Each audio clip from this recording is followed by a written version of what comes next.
Welcome back, everybody, to episode 17 of the NFC East podcast with your Week 11 instant reaction. Today, joining me, I have Dan, the Eagles fan, and Joey, the Cowboys fan. Guys, what's up? How we doing?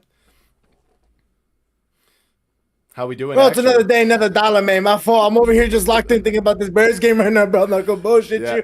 It's a big one today, but bro, we here, man. It's been a good week. that's right, Joey. How do you feel? Feel good. Ready for tomorrow. Ready for tomorrow? You ready to talk about some of these matchups? Of course I am. Alrighty, so let's get right into it. Starting things off, talking about the Commanders and Dolphins game that took place in Madrid, Spain. This was a game where I expected the Dolphins offense to do a lot better than it did, but over the course of the game, they got stuffed in the goal line, probably 8 times in total running the ball against this Commanders defense, and they just couldn't punch it in. So the score was very, very low, 6-6 going in the half, and then like 13-13. Huh? I think you're a little choppy. I'm a little Your choppy. mic. My mic's a little choppy. Yeah, it's like cutting out a little bit. Oh boy. Well, I will. Let me know if it gets any better. But Right now it's pretty good. right now it's pretty bad. I think so. All right. Why don't one of you quickly take over the Commanders Dolphins game, and I will unplug something and plug it back in. Heck yeah, all right, bet. You want to talk about So it, Danny? going into the Commanders Dolphins game, I believe that what's it called? The Dolphins came out on top, 16-3. I'm actually kind of low-key dumbfounded, Joey, because Marcus Mariota was cooking for a while, and the veteran seemed like he was the one that choked against his former student back then in the past and stuff like that. So I guess my question to you is almost Mariota's time. Do you think Tua's on a rise? You know what I'm saying? Do you think it was Tua's fault this whole time? What are your thoughts about the Dolphins right now, man? I think the Dolphins are going nowhere. Overall, I would say that this game was just a snooze fest in general. I No agree. team no team wanted to win. If there was ever a game that deserved to be a tie at the end, it was probably this one. Just that was how brutal it was to watch. I don't understand that the NFL is getting away with having these brutal games overseas. I feel like every game that's overseas is just terrible. For I don't know real. if And that's I feel bad because when I was over there, and it sucked because it was during the playoffs, they didn't have any of the NFL games and there was no channels to watch the NFL games. So I'm just like, Madrid definitely be like these like international like places definitely be watching it and be like, damn, this is what it's like. They have absolutely No idea. no idea what freaking good football looks like. If I'm be straight up honest with you, yeah, I'm not like, even gonna lie. they're like this is supposed to be better than soccer. We have our doubts. That game Yeah, was a snooze fest. How do I sound now? 100%. Do I still sound choppy? No, I can actually hear you now. You're not Oh, going in and out. awesome. Excellent. All right. So, yeah, I mean, it was a big snooze fest. Really didn't expect the Commanders to hang in there the way they did, but the Dolphins' offense just really, really struggling. And I agree. I don't really think they're going anywhere. But let's move on to the next game, which has another team that I don't think is going anywhere, and that is the Texans and the Titans. In this game, I thought the Texans would win pretty handedly, even without CJ Stroud, with Davis Mills in there. But this game was really close for a long time. I mean, and Tennessee was up 3-0, and then the commentator said something pretty funny. Rare Titans offensive snaps while holding a lead. I thought that was pretty disrespectful. But honestly, it's true with the way that they've looked all season. But the Titans really not taking advantage and pouncing for a long time in this game before finally finishing it off with the game-winning field goal. And, I suppose they've been in worse positions before. They're 5-5. Third place in the division. The Jaguars looked really good this week, so still pretty sketchy for them for any hopes for the Texans. What did you guys think of their matchup versus Titans? Oh my God, listen, I'm be so dead ass right. Wow, I think Joey, take it away. Oh, there. What do you think, Danny? Yeah, what do Want you to What? hang think? up on us? That was You that said was a what? pretty crazy take. What? You dropped out. Yeah, you dropped out and we can't see your camera. Oh, 1 second, brothers. Talking about the Titans, though, I mean, I was starting to feel like late in that game, the Titans were going to pull that out and win. Um, I even live bet the Titans to win that game, but they blew it, of course. Can't be surprised. They gotta should close probably that tank game. the rest of the year.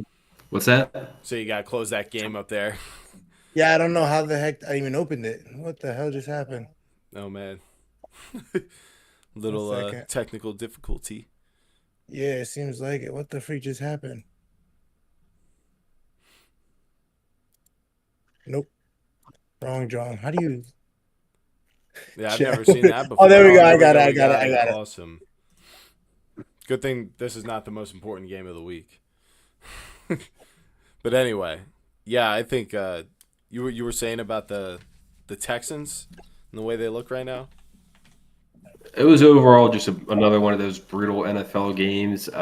Cam Ward struggled again. And he played better than he has, but they have no run game. They don't have a number one receiver. We saw Calvin Ridley break his fibia today, so his season's over. Game of the week. Yeah. Another disappointing Calvin Ridley season. Their defense seems to be pretty good, though. But then again, they played Davis Mills. How much stock can you put into that? I don't know. I just kind of felt like this was a very winnable game for the Titans, and they just dropped another one. They're now 1-9, I think, on the year. And I wanted to ask you guys, being in this week 11 right now, right? What do you guys think of Cam Ward so far with Titans? Is it hard? Is it hard to take any real positives from this rookie season, or what do you guys think? I mean, I think he just went into a really just shitty situation. You know what I mean? How I look at it is how we looked at Kyler, how we looked at Sam Darnold, how we looked at all of these rookie quarterbacks that really never had anything around them, and then look what happened. You know what I mean? Baker at least took the Browns at the time to the playoffs and was able to do something with it, which I think shows kind of the caliber that he is. But at the same time, I also think that if you had a coach that you invested in and you're going to stick with throughout the whole year, it could kind of show that, for them to fire him showed me this dude is the team and he has nothing really just around at all. So as far as anything, I think it shows he's very versatile and he's able to at least keep the Titans fighting, even though they have nothing to fight for or fight with. Yeah, I feel like when you compare this to Jackson Dart and the Giants, I feel like when you watch the Giants with Dart, it's actually fun and there's some positive, it's a more exciting game. Where I feel like with Ward and the Titans, there's just nothing fun about watching them play. You know what I mean? What is there anything to that, or just the difference in the teams and how they're set up right now? I think a little earlier on in the season, Jackson Dart had more to work with. I think at this point, in his last game that he played, the last couple without Scatterboo, it's really been a little comparable. But the Giants are working with more overall, I'd say. Jackson Dart might also be, closer to Cam Ward than what people thought coming out. And I think ultimately it's just tough to evaluate a guy in a situation like this where there's so many other mistakes going on from the other players at the other positions where it becomes hard to even evaluate those guys, who like a guy like Calvin Ridley. He's been having a disappointing season, but how much of that was there was not time for Cam Ward to throw him the ball, right? That's not just always him, and it could be Cam Ward missed him or something like that, and it goes to every person, and it's just kind of a throwaway year. You just burn the film and just try to reset going into next year. I definitely only one ran right now. We're talking about sports right now, man. That's what we in right now. But as far as that part, Scott, what really gets me with Cam Ward is that at least he was willing to go to the media and say flat out bro, I was ass. I sucked. That was because to me right there kind of shows you have that self-awareness to be this is not at all what I was here or what I expect myself to do. This is not we just gotta get better. The classic, I feel script to you say answer. we just gotta go to practice and get better, and then he's not giving us coach speak. Yeah. No. Which maybe that's good for them, but let's move on to the next game, which was a really good game, especially in terms of standings and stakes, and that was Bears at Vikings. I predicted the Bears to win this game by 1 point, and that they almost did, winning 19-17 in sort of a defensive showdown. Honestly, J.J. McCarthy, I felt, was pretty bad in this game. He missed Justin Jefferson and threw some inaccurate passes multiple times in this game. Of course, in the critical situations too. And Caleb Williams, just like it seems like through his legs, he's really been finding like a nice sort of security in his like rhythm in the offense. It seems like whenever things aren't working or as he expected, Coach Johnson's like play out as, he can just kind of rely on his legs. 'Cause he looks really fast. And that's going to be a very useful weapon for him. And now the Bears are 7-3 in this division. So the Vikings 4-6 kind of falling out, losing most of their playoff hopes, just trying to piece it together for the rest of this season. Joey, what was your biggest takeaway from this game? For me, it was just, Caleb Williams' ability to like break sacks. I feel like there was like 2 or 3 separate times where he was caught dead in the pocket and he's just rolling out, breaking them and getting positive gains. So he's making something out of nothing. But comparing him to J.J. McCarthy, they both finished this game 16 of 32 passing. So it was not a great passing performance by Caleb. But he didn't turn the ball over or anything. And, he did what he could in the run game. It's just I would like to see, him complete more passes. But then again, I don't know how bad this O-line is or what he's really dealing with. Because like we said, he was getting a lot of pressure from the Vikings D-line. Mm-hmm. And Brian Flores was probably, he's nasty, as we all know. So, but it was just, 7 of 18 on third down, and the Vikings were 3 of 11. Yeah. I think the more interesting, Go ahead, Danny. What are you gonna say? McCarthy was blowing my ish, bro. Like that's what I was gonna say. Yeah, go crazy. I was gonna say, is it time? Like when you look at a quarterback like 9, do you just know you need to draft another one the next offseason? Like I feel like it's a one and done type deal with McCarthy. I feel like this feels like a lot like Josh Rosen to me, seeing him play. What about Zach Wilson? Feels like Zach Wilson. It just seems like a guy that's just not meant to play in the NFL. To me, it was like he did good in Michigan. He had Harbaugh as his coach. Like, I just feel as if, like, this was something that it was kind of forced. He won the Natty. You know what I mean? I feel like you have to get drafted, of course, into the league as in the Natty. But starting, you can't get the ball and get it situated with Justin Jefferson. What's it called? Jordan Addison, Aaron Jones, TJ Hawkinson. And you can't get the ball rolling, bro. KOC too. Kevin O'Connell. You know what I'm saying? And you have a Brian Flores defense. There's a lot of quarterbacks now that just are like, well, we're about to get scored on. Joe Burrow, i.e. one of them. Like, I think Daniel Jones would be doing this on the Vikings right now. Look at what he's doing on the Colts. Yeah. I just look at, McCarthy, and it's just like he's a hard watch. He's probably the hardest watch in the entire NFL, I think. Yeah, he's very young, right? He's young, but it's just like you can tell he just doesn't have it, I feel like. Yeah, he's 22. I think to me, yeah. It's like if it's not working out for him, it's not going good. Oh, yeah, by the way, guys, in the Eagles-Lions game, Cooper DeJean got an interception right now. They're on their Lions 10-yard line. You must be a play ahead of me. I didn't see that. Jared Goff still has the ball from what I'm looking at. Wow, you both are watching the game without me. I'm so upset right now. I'm keeping up with it through the box. We love football, Scott. I know you're a Giants fan. We know. I'm trying to keep track of all the notes here.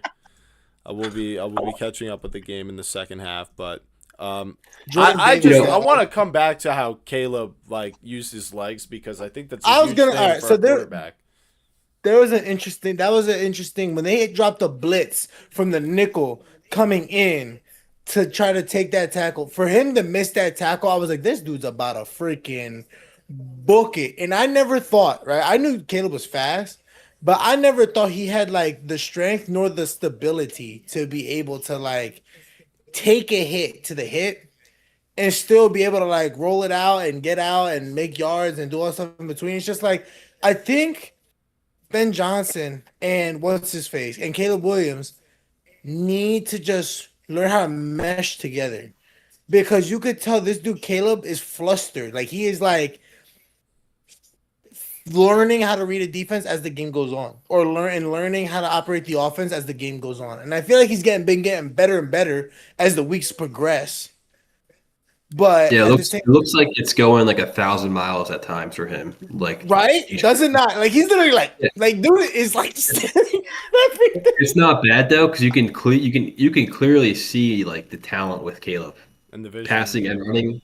Yeah, you can see why he was number 1 overall pick. It's just everything seems to be moving a little fast for him. Once that starts to slow down, though, I mean, they're 7-3. Like they have a chance to, they could win the division for all we know. I don't know. They're sure. in first place right now, so definitely Yeah. someone to keep an eye on moving forward is the Chicago Bears team. But let's move on to a team that had a bounce back game this week, and that is the Bills, who were home versus the Buccaneers, and they end up winning this game 44-32.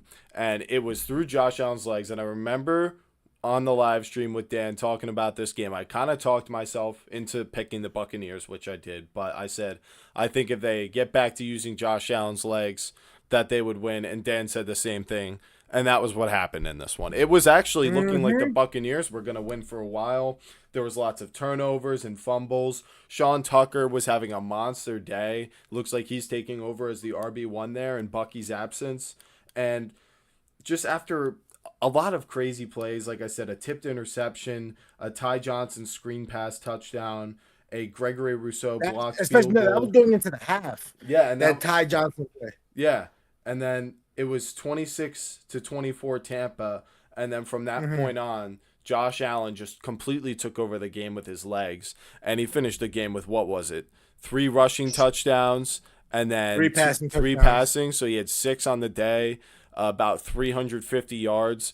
What did you Didn't guys? he have an interception? He had 2 interceptions. One of them was tipped, but he was the reason that they won this game today. I mean, one of the passing touchdowns he had was to Tyrell Shavers. It was a deep pass after he avoided a sack, bomb. and that was what we'd come to expect from Josh Allen, and kind of what we've been, dogging on this team for and dropping them in the rankings.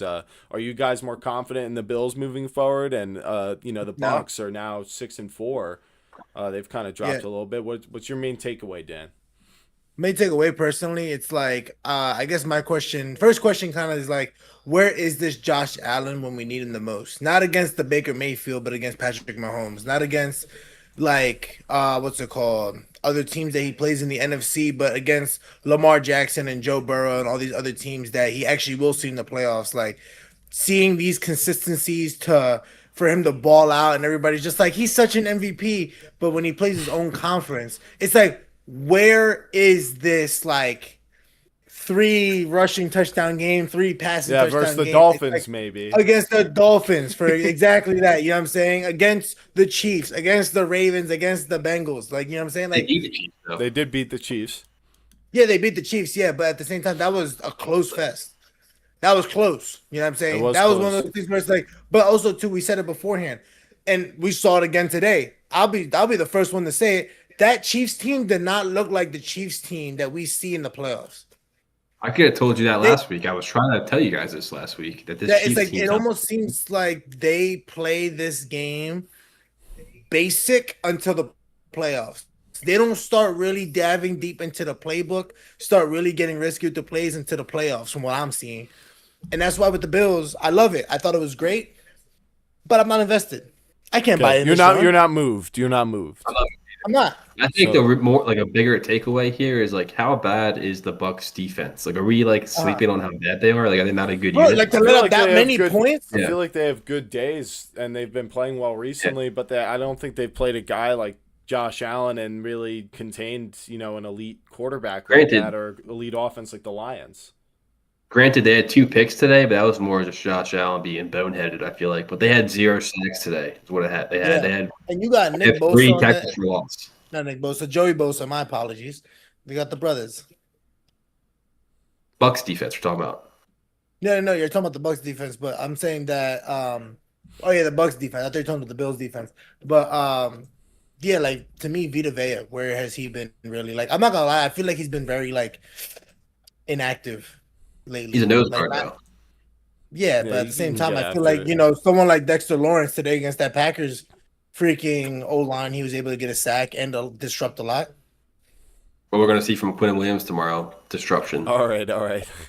All right, so no one's moved by the Buccaneers or the Bills game. I kind of feel like it was just a sloppy win, even though it was impressive down the stretch. But the Buccaneers seem like they're kind of falling apart to me just a little bit. Bills are good, but still. Eagles upgrade. Eagles update. Missed field goal from Jake Elliott. Wow. All right. Or did he make it? No, actually he made it. He made it. Get the frick out of here. You're here blowing my ass. Joey is seething at the mouth to hate on the Eagles. He missed it. No, they did not. All right. Moving on to the next game. It is Bengals at Steelers, and in this game, I picked the Steelers to win and kind of get back on track. And they ended up winning and doing even better than I thought. They win 34-12. It seemed like the running backs were making a lot of big plays today. Aaron Rodgers was having a solid day, and just the Steelers defense kind of, second time seeing this Joe Flacco offense really containing Jamar Chase for the majority of this game. And, without the big plays from him, there was one big one early on to T. Higgins that went for 6. But other than that, they were pretty they had things buttoned down the second time around. So they are now 6-4. The Bengals are 7-3. Their playoff hopes are pretty much dead at this point. The Ravens are 5-5, so they're right behind the Steelers team. But are you guys feeling confident about the Steelers team moving forward? Joy, why don't you start things off? Bengals defense is terrible, so they kind of did what I expected. I think a bigger takeaway here, one of the moments that we saw was between, when Jamar spit on Jalen Ramsey. I was about to bring that up. Yeah. That shit lit me up. Yeah. We got Jalen Ramsey ejected from the game, and then Joey, let me get him. Joey, let me get him. You got it. Bro, let me be for real here, okay? This team right here, when we did it, it was weeks of getting shat on. It was weeks about a shitty franchise. It was weeks about how we should have got sent to another realm. And this dude Jamar Chase does it, and he sits on the mic, on the camera, square to his face. I ain't spit on nobody. Get the fuck out of here with that dumb shit. And you're gonna sit here and tell me that we're supposed to be the team that's supposed to raise our heads, be the high horse? Get the freak out of here with that ish. I swear to gosh, if you go and defend this man, I'm going to be sitting here livid. I think a bigger difference, though, is that Jalen Carter did it in a primetime game where this happened. It was it was before the NFL season even started. But it did not matter. It did not matter regardless. All it was, it didn't matter. Like, I get the primetime the first. Bengals got nothing to lose right now. The Eagles are supposed to be Super Bowl you got nothing contenders. to You lose, guys so you almost commit lost. a crime? You commit assault? It was a disgusting act by Jalen Carter. Oh, yeah, exactly. But when you're like, oh, God, we got nothing to win this year, we get to commit assault on a former Pro Bowler? Like, doing a former Super Bowl champion? Manipulation. This dude. He was pissed from that Super Bowl when he burnt him, and Burrow had like 3 microseconds to throw the football. But anyway. I really wasn't moved by this game. Steelers took care of business. They did what they were supposed to do. They're holding on for dear life to what it feels like is this AFC North division that just seems like no one really wants to win. I know they're 6-4, but the Ravens, we'll get to it. But let's just say I wasn't really that impressed. But let's move on to the next game. What's that? We didn't talk about Aaron Rodgers. He got hurt. I'm not gonna lie, Joe. You sounded really low there, Mike, right there. But he said about Aaron Rodgers how he got hurt. Got hurt today. We can talk about it. He left the game, I think, sometime either it was before the half or the third quarter, and then Mason Rudolph came in and finished it. We didn't see Aaron Rodgers come back. I thought it was Will Howard. No, Mason Rudolph came in. He went 12 for 16 with 127 yards and a touchdown. He actually looked better than Rodgers. So do we have a QB controversy in Pittsburgh? Mason Rudolph has been there for a really long time, and honestly, he came in that gap year between when I think they decided to bench Kenny Pickett, or he was injured. He had, I think, a knee injury and a concussion. Oh, yeah. He was all banged up, and Mason Rudolph went 3-0 to continue the 500 win streak. So honestly, I feel like they aren't in terrible position with Mason Rudolph and just let Aaron Rodgers get healthy. It looked like he took a big hit, and I'm not sure what the injury designation was, but I think he'll find a way to come back in his sort of sunset season. And Of course, I know everybody wants him to win a Super Bowl, but like, I'm not even gonna lie to you. Like, every time he gets sacked, I'm literally just like, he loses. I feel like months of his lifespan. hit points. He loses hit I don't points. know. Bro, especially some of the hits he took today, bro. Like, he legitimately looked like he was struggling. like, yeah, like he was slowly like losing air, like every single time. Like, I feel like he doesn't even feel these hits because he's so like yeah. Whatever he's taking. What was the thing you take in the NFL to not feel pain? What was that? So he takes Scott. smelling salts, and you can get for your joints. There's like shots you can get. not to numb them. ashwagandha. No, ashwagandha is like a stress medicine. Yeah, I know, but I'm saying I'm trying to remember the mushroom thing that he was drinking. Ayahuasca. Oh, you're talking about ayahuasca? Yes, Aaron Rodgers ayahuasca. No, he does those like once a year or something like that. That's I think that's more of an enlightening thing. But let's move on before we get down the rabbit hole of Aaron Rodgers and what kind of sorcery he's using to maintain his excellent arm and mind for the quarterback position. And move on. It's time to talk about the Giants. Packers at Giants. I thought the Packers would win by 2 scores in this one, and they gave Packers fans everywhere a massive heart attack as at 2 separate points in this game.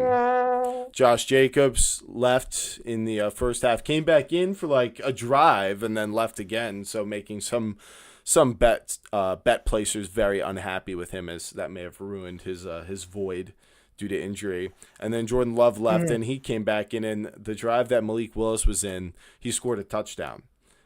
So it was nice to see that Malik Willis can still come in and fill in for Jordan Love and be productive. But in this game, I wouldn't say I was that impressed by what Matt LaFleur had drawn up for this Giants defense. This Giants team is literally down to the bottom of the barrel when it comes to a lot of their players on, defense and offense. I mean, we're starting Jameis Winston out there against this Packers defense. I would have expected it to be a bloodbath. I mean, I know Jameis can come out and rifle the ball, but we know how interception and turnover prone he is. And it just did not feel to me like the Packers defense was really they weren't looking anywhere near like, an elite scary defense. What they played when they played us. Right, or like what they were when they played the Eagles. And I would say the weather was definitely much worse in that game. But like take for example, the Giants in the red zone, 3 for 5. And one of those was an interception, so it's like very easily could have been, a touchdown. And then the Packers, they were 4 for 4 in the red zone, so they did convert. But this Packers defense getting embarrassed by this Giants offense, allowing the Giants to control the ball for 36 minutes. And the Packers only holding the ball for 24 minutes. And I feel like it shouldn't just be Josh Jacobs exits the game. No, this offensive line was struggling against the Giants' defensive front, which has been honestly another big and very enlightening thing for this Packers team, is that the offensive line doesn't really seem to be on the level of the other elite teams like the Eagles or the Lions or maybe even the Rams. So very disappointing for this Packers team as they unconvincingly rise to 6-3-1. The Giants fall to 2-9. So we are going to be like top 3 in draft positioning at this point. It's going to be like the you won't. You won't, because you got the culture wins. Yeah, the Jets play the Saints next. I think it's next week too, though. But the culture wins. The Giants' culture wins could be inevitably due, but right now we're not seeing them. And I will like to point out that Tyrone Tracy looked a lot healthier today, even though they decided to give Motor Singletary the absolutely dragged Parsons. The David Montgomery role. But anyway, and Isaiah Hodgins. Why are him and Lil Jordan Humphrey not like the two like perimeter and like slot rotationary wide receiver with Wandale? Like, I don't know why they haven't been like stepping up for us ever since Slayton kind of had that hamstring injury early on. Humphrey's on the Broncos now. I know, but we should have kept him. Like we literally had him in that Eagles game. He was a big reason we won. Was just his presence against Keely Ringo, and we decided to let him go. But On top of that, you waited until this past week to sign Isaiah Hodgins when he's on the practice Could have squad of been the on the Steelers. team. Why wasn't that done months ago? If Jalen Hyatt wasn't existing on the roster and we were able to trade him or just release him and move on to someone we actually believed in, it would have been much better. But Scotty, you I do have a guys. question for you though. On top of that, Joey, you guys went to Hodgins to tie the game. A guy you haven't trusted or believed in all year. Why are you doing that? well, it's just like probably was the read on the play. Like I don't think there's much rhyme or reason to what the Giants are doing at this point, to be honest, especially with Jameis out there and Mike Kafka, interim head coach in his first game. Like we're just like throwing shit at the wall to see what sticks. Like it's just that kind of game, and sometimes that can get you pretty far because it makes you hard to predict on offense. It's like we don't know like what they're going to do, so you play your base defense and you play all conservative, and then like you allow the offense to actually get into rhythm because you're not like challenging them. So felt like there was kind of some of that going on. Packers, I believe their schedule is not like that easy moving forward, so they are a half game behind the Bears for first place. So they are and they're a like half game, like I guess ahead or behind the Lions, depending on how you look at it, because they're 6-3. So not a good look for the Packers. That's a bad win in my book, and it's gonna be considered moving forward. And then for the Giants, just like another week. Let me see what the Tankathon says.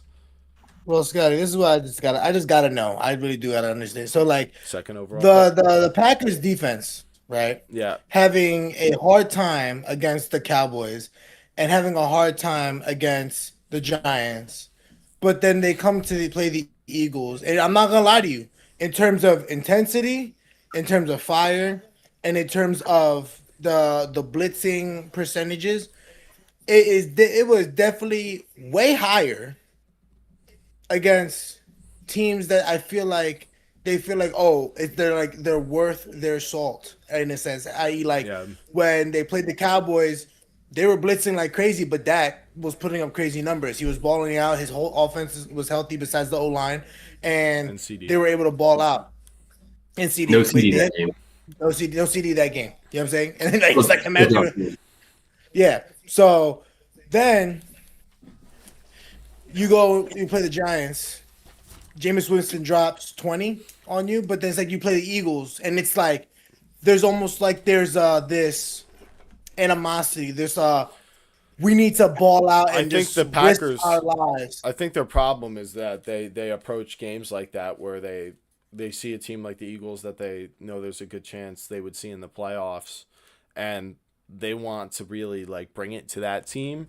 But then they verse a team like the Giants or the Colts or like the Cardinals and just like all these teams, and it's just like they take a day off or like they're like not showing their playbook or they're not executing well because they're lazy. They didn't have a serious week of practice, and I think that's a mentality and an attitude developing in a team that I really don't like, and I think it breeds the opposite of championship football. And it's really what is leading to my decline in my view of and my perception of the Packers is this kind of stuff, because this is a bad win. And like I said, that Lions win from week 1 feels further and further away every week because, like you said, that's a team you felt was worth their salt. But, like, you know, if you stumble into the playoffs with this attitude for 85% of the season, then that's a very bad thing. So I don't feel like this is good for them. But it's time we move on to the next game. And this one was a very wild game. This was Chargers at Jaguars. I thought the Chargers would win by 1 point, but I picked the Jaguars to cover the spread. Yeah, they covered the spread. They win this game by an absolute blowout, 35-6. And to me, it's just like, I felt like this was kind of inevitable with the Chargers. It's what really kind of surprised me about that Steelers game was I really thought it could look something like this, but the Steelers just, you know, I guess their offense wasn't able to sort of take advantage of their opportunities nearly as much, and their defense couldn't really get ahead of the mental game with Justin Herbert with that older secondary. But this Jaguars team, just holding them to basically nothing, 3 for 12 on third down. The Chargers were 1 for 3 on 4th down. They had 3 sacks, and the Chargers had 0 sacks. The Chargers only had 42 rushing yards. They had 5 penalties for 71 yards. An interception thrown. Chargers only had the ball for 22 minutes. So just a complete and total only one Ram. domination I'm by watching the game right Jags. now. I got it right in front of me. And Joey, I guess I kind of want to know what you think. The Chargers are now 7-4, and the Jags are 6-4. Do you think the Chargers could miss the playoffs?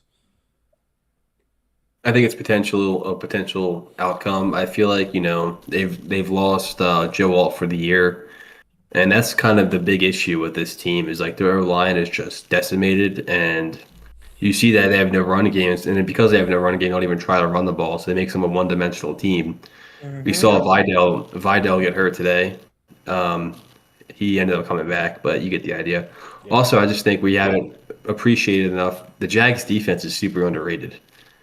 They dominated this game from start to finish today, and they're a pretty scary team that you're not going to want to play. I feel like outside of Trevor Lawrence, the whole team I like for the Jags. I feel like they replaced Trevor Lawrence as a scary team.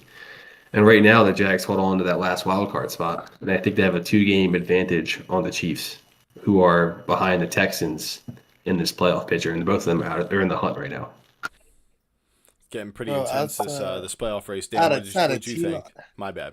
I mean, very good. For me, when it came to T-Law, I thought his game today was perfect. One, complimentary, and two, the commentator, I forgot which commentator it was, but they said it the best. Like, the way T-Law was playing, the type of aggression, the throws that he was making, he's literally playing like lights out, it seems like now. Almost like he's kind of watching these podcasts that we be doing, like dogging him, or you know what I mean? And just like, he's like, you know what, I can't keep taking this disrespect. Because in reality, like, when he came out of college, he was what? He never lost or whatever the case was since high school. And now it's like, we're questioning whether he's actually a good quarterback or not. And now, seeing this, I agree with Joey. This team defensively is a freaking monster, and all you really need is Brian Thomas Jr. to figure it out. Travis Hunter to, like, hopefully wake up, get better. Only stick to one side of the ball instead of stop trying to play two sides of the ball, because I don't think his body's gonna hold up. He's out for the rest of the year. Pretty much, he's on IR. Okay. I think he had surgery. He had surgery. So. Okay. I didn't know. My fault. I didn't know about that part. But what's his face then? If that's the case, then it's just like you're gonna have Brian Thomas Jr., Jacoby Myers, Strange, ETN, and 210. It's like you have enough players to make it happen. So I believe with this defense, especially, they should be able to go so far. And in reality, like, be a big threat, like the Patriots that we're mentioning and the Colts that we're mentioning. Like, teams like the Bills and the Ravens should be low key, like, a little shook up with what's coming.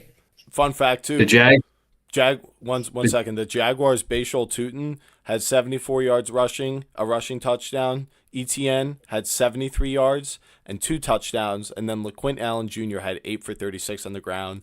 They totaled 47 for 192 carries and 4 touchdowns with Trevor Lawrence's QB sneak. They only passed the ball 22 times, so they ran the ball more than twice as much as they passed today.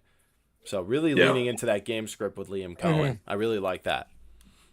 Tootin ended up having his best game of the season this year, but he also got hurt, I think, in the third or fourth quarter. I don't think he came back. Well, hopefully he's all right. But if not, they have LaQuint Allen Jr. also, who can play RB2. And I think there's even a fourth guy there. I actually can't remember his name right now. But they had a ton of running backs this offseason. So good on them for adding all that talent. But not much else to say about this game, I would think. Moving on to the next game, Panthers at Falcons. Now, this game was pretty wild. Kind of a back and forth offensive showdown between Bryce Young and Michael Penix, but it was just touchdowns to all the first round draft picks we've seen from both teams. T-Mac with 2 touchdowns in this game, Bijan with 2 touchdowns. You had Bryce Young break the Panthers' all-time single-game passing yards record in this game. And overall, it wasn't pretty, but the Panthers do get another win and move ahead in this division and kind of leave the Falcons behind. So they're 6-5. So they improve after they've kind of had this up and down season. But I think it's nice to see them get a win over a divisional opponent and kind of show that, hey, our young quarterback and head coach we kind of like more than yours and Michael Penix and Raheem Morris. We'll take Dave Canales and Bryce Young. Can you believe that, though, that passing yards, 448 passing yards and 3 passing touchdowns for Bryce Young, getting sacked 5 times in this game. Compare that to Penix, who got injured and left this game. 13 of 16 for 175 yards and 0 sacks, but no passing touchdowns. It was all Bijan and Algier for the Falcons. London did have a good game too, but I just feel like the Panthers operation, finished out this game with the win. So in overtime, I should mention. So, what was your guys' main takeaway from this game? Who wants to go first?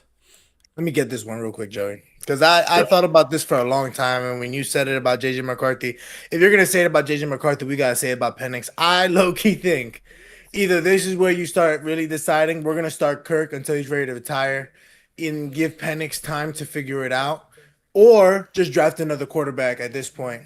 Maybe trade Penix, maybe do something, because I don't know what it is about his inconsistency in terms of like performance and like I think he's a I guess statue. you could say like like to me like game awareness. I feel like he wants to be a pocket passer so bad, but he has the capability to run. He did it at Washington when he played, when he was in the Natty. So it's like I don't understand why. Part of that though, Danny, is that he had double knee surgery, so he can't really. But he still looks fast, but it's just like I feel like he's scared of that, and it's like a mental block. Yeah, like trying to get hurt again and stuff like that. And I get it if you're like hesitant to like recreate an injury, but if anything, if you don't want to run, scramble and do what Hurts does and slide if you know a sack's coming. Avoid the hits, but also try to prolong the play. Yeah, I feel like he sits there.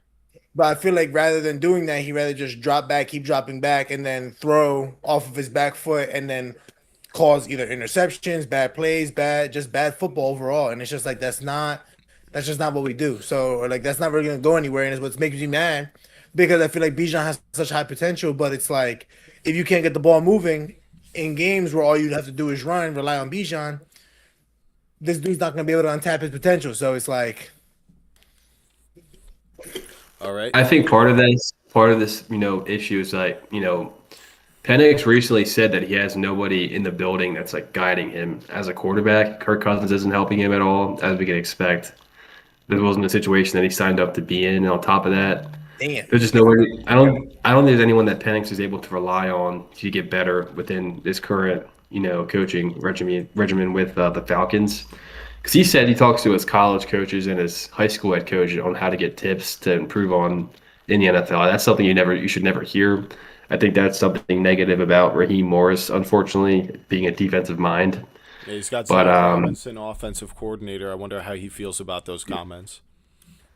Basically, Zach Robinson's the guy who's failing Penix. They need to get like a QB guru into Atlanta because I feel like Penix isn't bad. It's just if this support thing is like an accurate thing, then that's terrible. How do you draft the guy eighth over? Yeah, how do you draft the guy eighth overall? You're not putting everything you can around him to help him get better. To support him and learn. Yeah, no, that's a fair point. Yeah. Yeah, I feel Penix has potential. I feel like he's got a good arm and he's got a nice deep ball and should be a good processor as the pocket passer he wants to be. But the Falcons, just too much inconsistency from that organization overall. I feel like the offense isn't really the problem. They did score 27 points in this game. Even with Penix getting injured, he was 13 of 16, moving the chains. And Kirk, when he came in, was kind of a problem. I mean, he kind of held them back from finishing off this game and went to overtime and they lost. So I feel like they could have won if Penix didn't get injured. But, they dropped to 3-7 and their season's probably over. Let's move on to the next What do you think? What's up? Before we move on, though, what do you guys think? What do you think the outlook is for Raheem Morris? Because I feel like I feel like this really isn't his fault because he took in a young team. I just think you have to fire your OC, replace him, and run it back another year. Because the defense is a young unit, but they have a lot of great pieces on there. That I feel like they will come along. It's just a matter of getting this offense right. Yeah, no, he's thoroughly building it, I think. And I think to me, like you need to invest into this defense that he's starting to put together because in reality, it's like that's what keeps him there. I'm not gonna lie, that's what's been keeping them in games, if I'm gonna be straight up honest. And it's just like if that's what he does and he's not an offensive guy, Who is the offensive coordinator? I don't even know who the offensive coordinator Zach of the Falcons is. Robinson. Z- He was another guy from the Rams. So to me, it's like you really do need somebody. Like for me, if Brian Dable went to the freaking Falcons, bro, I'm telling you right now, That'd be a nice. that'd be landing spot. crazy. You know what I'm I saying? would love to That'd see be what he pretty does nice. with all those guys. Exactly. Same here. I think if Morris though wants to save his job, he needs to make a move at OC. Well, Right. just off the Penix comments. I agree. Those comments are 'Cause very bad. And part of this though is like they traded their first round pick. They traded it away. The Rams hold their first round pick because they have two DNs in the first round of this past draft. So being 3 and 6, like they could have like a top 10. Like there's no point in them tanking at all. They're not going to tank. They don't have their number. They don't have their first round pick. So I don't really know. More what important to expect try to going forward. win at that point. Yeah. Yeah, in this case, yeah. All right. Well, moving on to the next game, we got 49ers at Cardinals. This was a game I thought the 49ers were going to win. I thought the way that the Cardinals lost the week before to the Seahawks was a sign of, how good the Seahawks were, but also how due the Cardinals were for a collapse.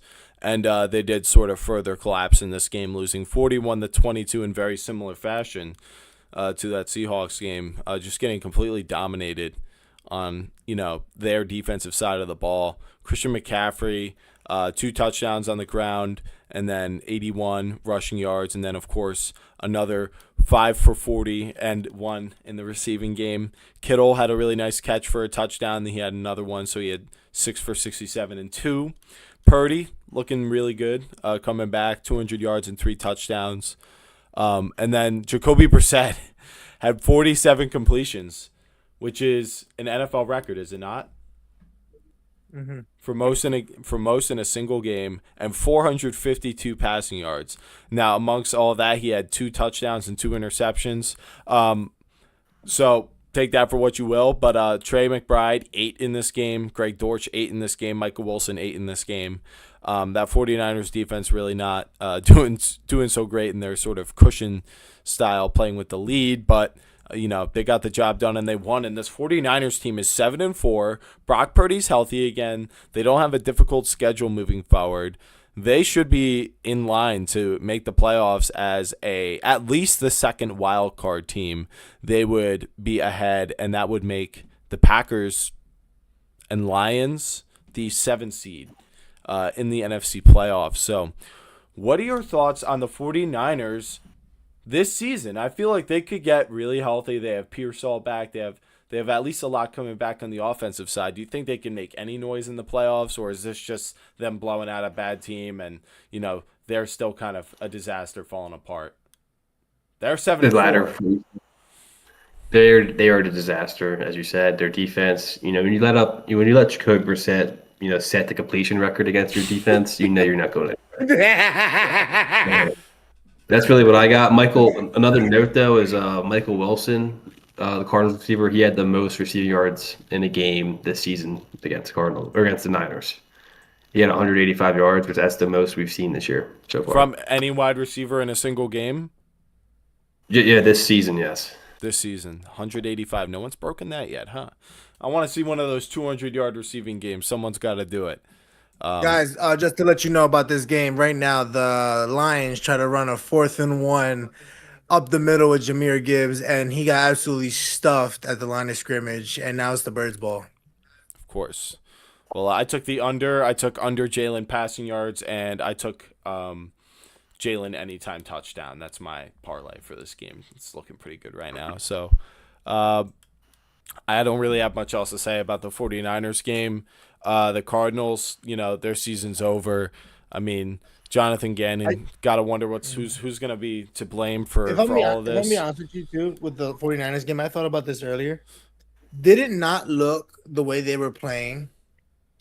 That I feel like the offense for the Niners looked slower, and I don't know if they were slower, right? Because for me, watching Mac Jones in that offense, when I was watching them, actually, it was like, bro, it was quick drops, easy money, and then the deep ball completions were also like fire. I feel like, I don't know why, I feel like the Niners. I feel like I know what you're talking about, but maybe I'm thinking about it a different way. Like, I feel like the plays take longer with Purdy because he's definitely more of a scrambler and like a play Yeah. extender than Mac Jones. Whereas Mac Jones will like hit his reads and like it'll either be complete or it won't be, and he'll hit the check down and McCaffrey will run out of bounds. But like Purdy's like scrambling around, like looking for guys downfield and.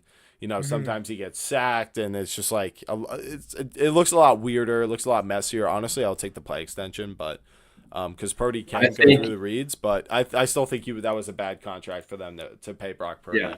Because if Mac Jones can run your offense to a similar degree, then what are you doing? Why are you paying? Yeah. That guy? I think if they didn't pay Purdy, Mac Jones would have started the rest of the season. Yeah, because Mac Jones is a better quarterback. Even Tom Brady said that. He looks pretty good. And I think I don't know what they're gonna do in a situation where they should have been rebuilding. Maybe they should have moved off of the quarterback that they got excellent value off of, relative to where he got drafted. Just because you got excellent value off of someone doesn't mean they should be your quarterback. It means you got excellent value and you got house money. Now it's not house money anymore because you've invested $50 million into that guy a year. So it's just like. I'm not a big fan of doing that. I feel like it's Tua level contract, but we'll see in the next 2 years how that pans out. Moving on. Okay. To the next game. I'm gonna finish it off with there's 3 left, so I'm gonna get this one out of the way and save the best 2 for last. Ravens Browns. This game was pretty hideous, but it did feature a very hilarious Mark Andrews. Like 30-yard rushing touchdown on like a fake tush push where he took the snap, immediately did that shit was tough. He did like a spin move to the right. He spam circle and then booked it. And then there was just this gap that opened up and he scored a touchdown. We talked about this last week about the quarterback faking a tush push and how you'd have to be accounting for that. And the Ravens, they make the most of it right here in the clutchest of situations. I mean, literally, this was like for the win pretty much. It was like a tie game, and they go ahead and they run this play, and it was for a 4th down, and they score on it. And Shedeur Sanders got into this game. Dylan Gabriel exited the game, and Shedeur Sanders, man, I was talking about giving him a chance, an opportunity. This Ravens defense is healthy now. They look a lot better. But 4 of 16 is just like they fed him to the wolves, bro. All right, but like this is a team you're gonna play twice a year on this team. And I understand You're right, but he wasn't incorporated in the game plan, but 4 of 16 is like pretty. That's a 25% completion percentage with like a pretty fair sample size. The interception too. I mean, it was not perfect timing from Shedeur Sanders. It was not. No, cut that. That's a cut right there. That's a but cut. Yeah, I mean, people talk about how we needed to see Sanders and how Gabriel sucks. I got to tell you, if you guys think Gabriel sucks, Sanders is 10 times worse. He looked like the worst player in the NFL from what I've seen this year. Watching him play, he's easily the worst quarterback. He looked like he was lost. He looked like he didn't belong there. And honestly, I don't know how you go back to that guy and give him another chance. I think you cut him, tomorrow morning, leave him in Baltimore. That's where they played. Get him off your team. Get the distraction off your team. Let him go. Move on. Go sign a veteran. Go bring anyone else in. Overall, I look at this game kind of just like as for Shedeur's sake, as a homie, like check yourself before you wreck yourself kind of thing, because you can't be saying all the things you say to social media, blowing up, going crazy, being like, hey, it's okay. They don't want to start me. They want to, they're like going off, going crazy. And then you got your opportunity. Yeah. You know what I'm saying? You get your opportunity.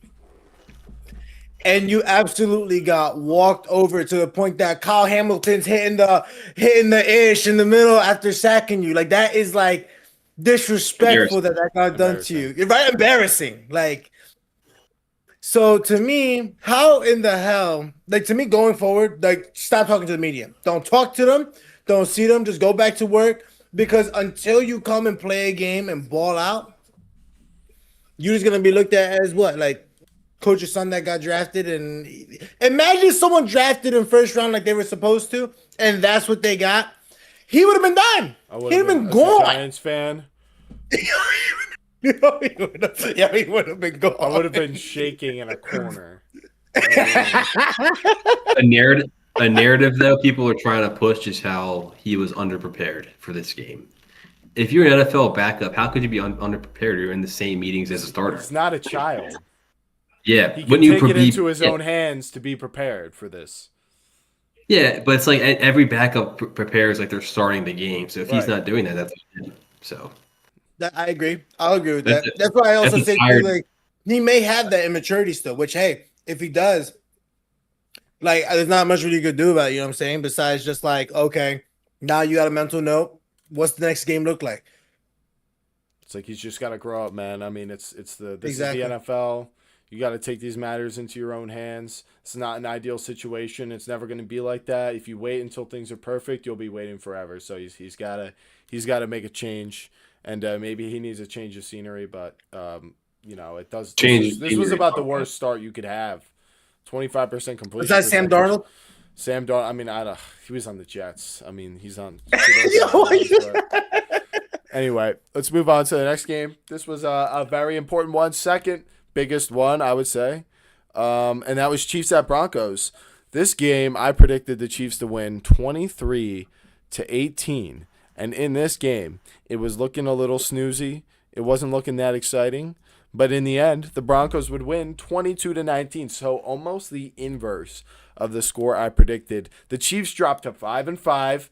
Now continuing to be out of the playoff picture, moving into the next week, and the Broncos are now 9-2, and with the Chargers falling apart the way they did, now dropping to 7-4, it looks like the Broncos have just slammed the door on the AFC West title. What did you guys think of this game from the Broncos?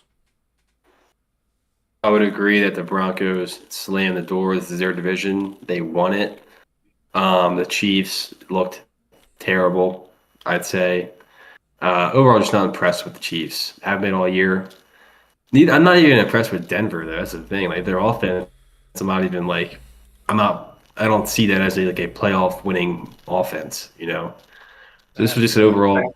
This was overall just a gross game to watch. And considering the Chiefs in the position that they are, being 5-4 when they couldn't pull that game out, that's a strike against them, I'd say. Quick fact, Chiefs and Broncos both had 10 penalties each.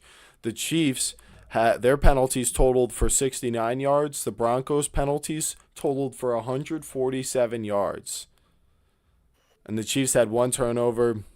It was an interception by Mahomes. So you're right. It was a disgusting game. And then neither team was good on third down. Chiefs 5 of 13.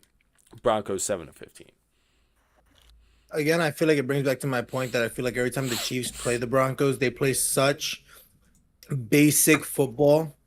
It's thoroughly like agitating. I'm not even gonna lie to you. Like as a football guy, a football fan, like the type of play, like to me, it's like, for example, last year they absolutely just sat everybody, let the Broncos come in, smack them, and then the Chiefs went into the playoffs and absolutely BTA like it was nothing. And I feel like they still had that same mentality. Like I can come into this team, we beat them like normal. It's gonna happen.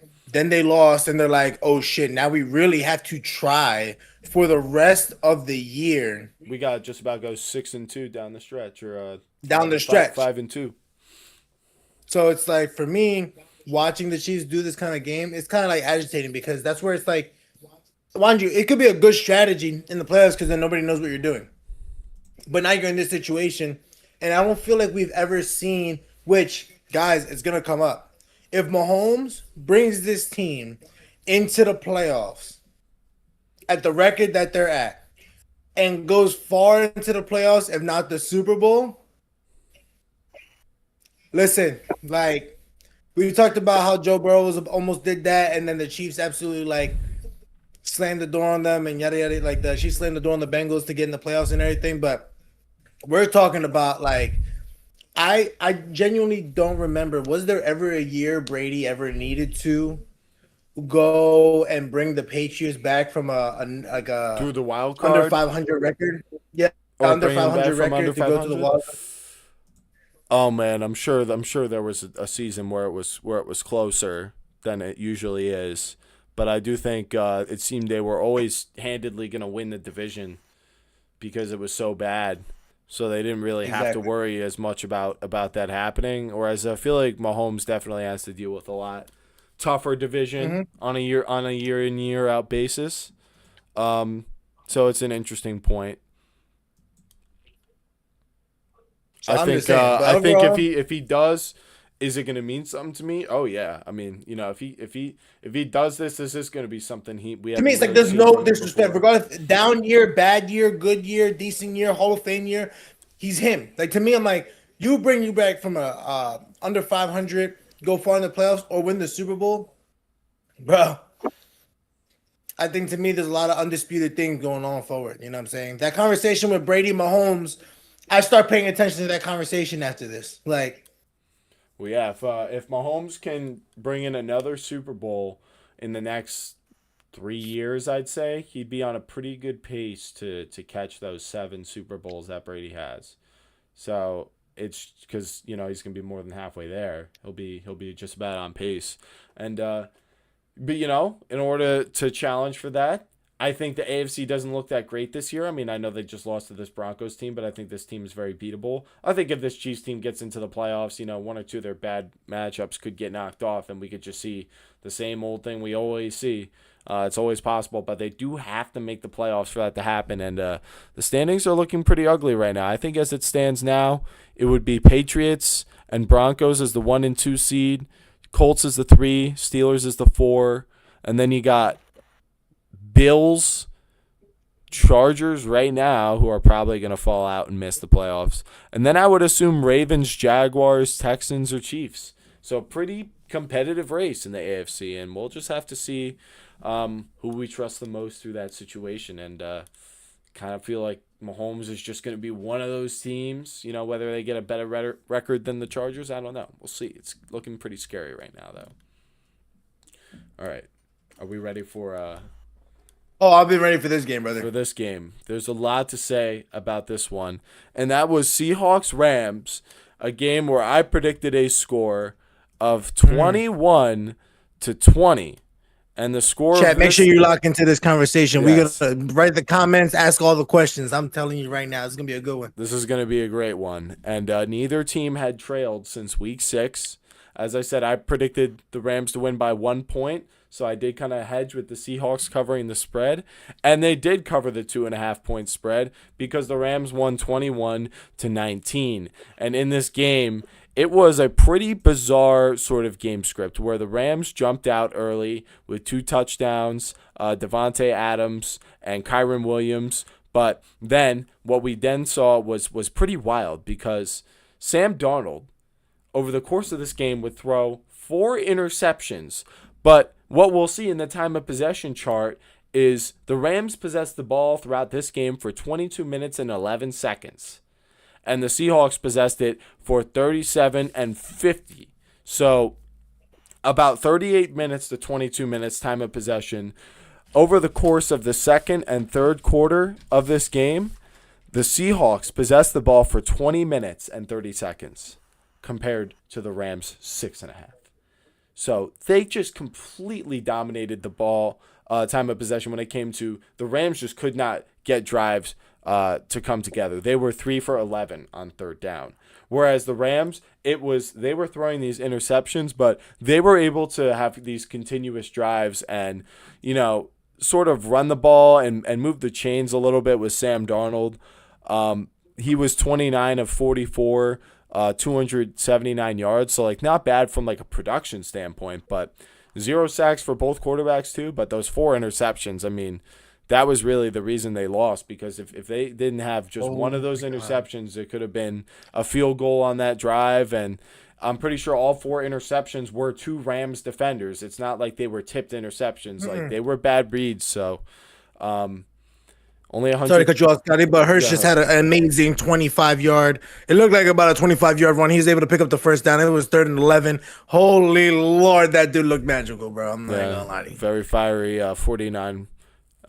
45 passing yards from Jared Goff and 20 from Jalen Hurts, who's 4 of 13. Man, he did have a beautiful run, but that is a pretty scary game script for anyone who bet overs for anyone in this game. But yeah, talking about Rams, Seahawks, I I don't know. I feel like this is a bit of a victory lap for me. I had the Rams in first place. I said they were better than the Seahawks. I said, listen, if it's close, I'll move up the Seahawks. I do intend on moving them up. I was impressed with how they hung in this game, but I think my core critique of this team still remains the same. Whereas, like, if your quarterback is gonna play like this in a matchup, you'll probably see in the playoffs. This was a test of a game, and they were this close. They really were. And I felt like the Rams got a little lazy, but they were able to pull it off. I don't know. What's your guys' main takeaway from this game? Because I feel like you can't feel that bad about the loss. I will say that. What's my take about it is if you look at the score, you don't look at 4 interceptions. When you look at the score, you don't look at what's it called? It doesn't really tell the story of what really happened in that game. This game should have been ran away personally by 2.5 scores, if not freaking 3. And to me, this kind of shows that this Ram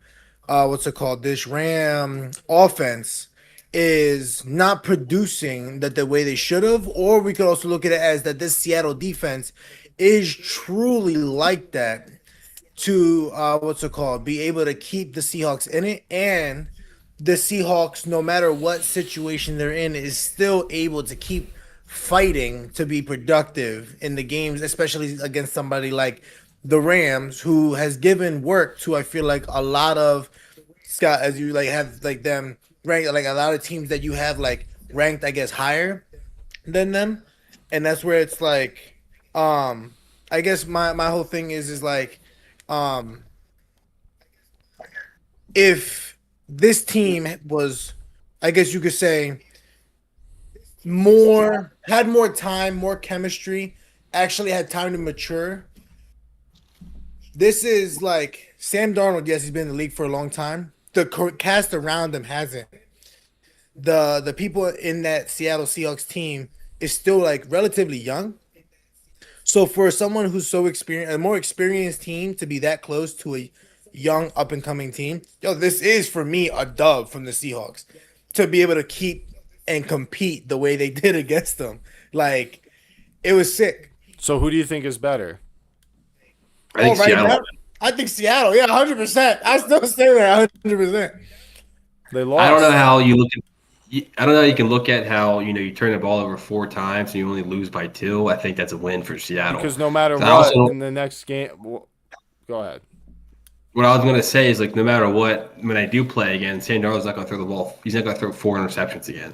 That was the worst game we've seen all year. How do you know that? I mean, it's pretty egregious to throw 4 interceptions. So I doubt we're going to see that again. If he threw it back to back, I might just sit here and be like, you know what, you were right. I mean, but it's one thing if a guy has a tipped interception, sort of game, but this is no accident. Chris Shula has done this to him now 3 times over the past 15 months. It was that first time that they played that Vikings team in the regular season, and then they played them in the playoffs, and it happened. It was the same thing, and now we've seen it again this year. Chris Shula has Sam Darnold's number. I don't think this is some fluke, and not for nothing. If I didn't say it coming into this game that this is going to be his biggest challenge, and then we see this result, and we're now going to say we're going to ignore that, I think is honestly a load of crap. I think this is legitimate proof of what I was expecting and saying, listen, this Seahawks team, their most impressive wins, Steelers, Jaguars, Commanders, and then the Cardinals. And then their losses, 49ers, who we're seeing are a capable team, the Buccaneers are a capable team, but it doesn't seem like they are elite teams. So when I was coming into this and I was saying, I think there is a difference with this Rams and the Seahawks team. I think the Seahawks have the best defense in this game. I think the Rams have the best offense in this game. And a big reason for that is the guy at quarterback, because you are only going to go as far as he is going to take you when it comes to playing teams like this. And for Sam Darnold to come out and look like that, and for Stafford to just have 2 passing touchdowns, 130 yards, 15 of 28, but not have that crucial interception or take any sacks in this game and just run the operation and trust his team, I think is what allowed them to stay ahead in this game, because it's not like Seattle wasn't pressing them. This was a 1-possession game, essentially, the entire game, with the exception of early on in the first quarter when the Rams went up 14-3. The Seahawks kicked a field goal the very next drive, and then they went into the half 9-14, 12-14 by the end of the third. Rams score a touchdown. It's a 9-point game now, and that was when it really got out of reach. That's what a good football team does. They're staying ahead. They had a quarterback who was running the offense well and a head coach who was doing an excellent job of orchestrating this win for this Rams team. And I think just looking at the team overall, I think the ugly wart in this game was Sam Darnold. And for you to say the Seahawks look like they might be the best like team, like roster, like outside of the quarterback, I agree. But with Sam Darnold having this type of performance again, I don't know how you can move into the playoffs and say, I don't think playoff Sam Darnold's going to show up because we just saw him. Joey, let's reminisce. Last year, when Darnold was on the Vikings, right, and they played the Rams, that last drive, we were about like on the 4-yard line, right, on that last drive, and he had to go down the field. But what happened? He choked. So now this time, where was he on that last drive? He got him into field goal range. He got him into field goal range from where? Yeah. Right on the line. Where right on the 3 to 4 yard line. From the same spot. Literally, when I watched that last drive, it literally threw me back. Because in that moment, Scotty, I would have right there with you. Like, you know what? He's a choke artist. He can't do it. And it was at that moment that I was like, the Lord has put him in this position to see what he can do. Can he fix the ish he done messed up in the past, Scotty? And what transpired? He was dicing up the Rams defense to put him in the position to get the field goal. Is it his fault that he didn't make it? No. But I understand where you're coming from, I know it's coming, that he put them in the position that I know it's coming. I know it's coming. And I know he put him in the position that he could have been way higher if he didn't make those interceptions. I know it's coming. I know what's coming. But Joey, go crazy. Danny, this guy's taking a victory lap off a missed field goal, a missed game-winning field goal. No. I'm not taking a victory lap. That's off really what it comes down to. Because you guys are approaching this game. If he makes that field goal, it's a different conversation. They won the game with 4 interceptions from Sam Darnold.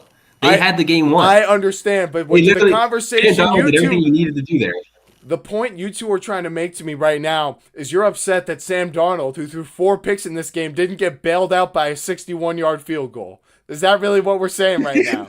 We're upset he didn't get bailed out. They kept him in the game the whole time, the defense. Did you remember what I said about time of possession? They held this Rams team, this Rams offense, the defense, held them to 6 minutes and 30 seconds for the second and third quarter. And you know what Sam Darnold proceeded to continue to do? Throw another 3 interceptions over that span of time. And you're upset that they didn't make a 61-yard field goal at the end of the game, and you want to say, he did what he had to do for the team. No, he didn't.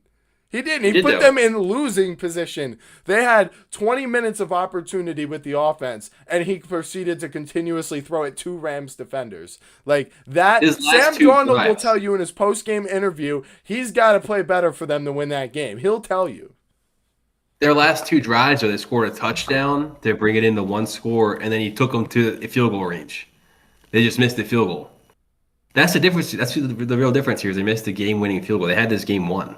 That's kind of what it comes down to. Well, with turning the ball over 4 times, that to me is a testament on the Rams not being able to do anything with those turnovers because they were +4 in the turnover. I think they were just playing it conservative because they knew after the second interception he'd throw 2 more. I mean, I'm not trying to be that guy, but it seriously seemed like a plan because they could not convert. They were 2 for 11 on 3rd down. They were not trying to be aggressive and go for it that much on 4th down. They went 2 for 3. I think they were being aggressive. They're playing the best defense they've seen all year. It's kind of why. Right. They were 2 for 3, but they were struggling outside of those red zone plays. Because in the red zone, they were 3 for 4, but when it came to moving the ball between the 20s, they couldn't do it. So they said, you know what, if we go 3 and out, we go 3 and out. If we only get 1 first down, it is what it is. Because I'll still trust – we don't know what would have happened if Stafford had the ball last in this game. say there was a minute left after that field goal, we don't know that they would have had a couple plays that they were saving just in case for that situation. They didn't have to reveal that. So, for this Rams team, I don't know how you can really escape this game still seeing Seattle as better. Yes, they were in position to win, but when you get that type of play from your quarterback, you just don't know what you're going to get. I mean, I know what I'm getting from this Rams team, and I know there's a chance that he could go down and win the game. And with Darnold, it's unfortunate. I'll give it to you guys. Like he could have like redeemed himself in this game, but it didn't work out. And you know what? That's a consequence of throwing 4 picks. Is you wouldn't have to be in that situation if you didn't do that. So I'm definitely going to move them up, the Seahawks. I'll be fair about it. There's a lot of teams right now. Yeah, because you know what? This Lions team right now doesn't look too hot. This Eagles team, they're just winning games with 20 passing yards from Jalen Hurts. It's like the same thing. But I'm like, yeah, like is that really what's gonna win you guys the Super Bowl? Like I don't know. I mean, clearly they beat all these teams, so they get what they need to do. So it's crazy. The Eagles are about to have, if they win this game against the Lions, they will have beaten the Rams, Bucks, Chiefs, Packers, and Lions. There will not be a still rank them above them. Well, it depends on how they win this game. If they win like 6-3, I'm just going to be or let's say 9-6, I'm just going to be confused about what's going on with them. Like I think if they win this game, you have no choice but to put them at number 1. Don't know. I don't know if I'll put them at number 1. I think they'll still be behind the Rams for me. How do you justify not? Because the Rams don't have an ugly loss. They don't have an ugly loss. The Eagles have lost to the Giants. That you don't. Oh my God, they lost to the Giants. They beat all my top 5 teams. You know who the Rams lost to? They have 2 losses: Eagles and 49ers. 49ers are 7-4 right now. They beat good teams. I just don't understand how you have an ugly loss. Stock in the well, my thing is like they almost so the Packers went score for score, tit for tat with the Giants and lost to the Panthers. While the Eagles, yes, we lost. We had injuries. We still lost to the Giants. But then we came back and absolutely ran through them. Yeah. The Packers I have the Eagles above the Packers. Yeah, I understand that. But I'm saying, like, so you have the Packers as still top 10. And I'm saying, do you still see them as top 10 after losing to the Panthers and going tit for tat with the Giants? I think they're going to fall at least 2 spots. They might even be. That would put them at 9. They might even be 10. I'm thinking right now the Seahawks, Eagles, Colts, Patriots, Lions, Chiefs, Rams are all definitely better. Bills are definitely better now, so that's why they should be at 9. Then it just comes down to like Buccaneers, like Broncos are now entering that conversation. I mean, they have to be. They're 9-2. They just beat the Chiefs, so I would say it would probably be Broncos 9 and then Packers 10.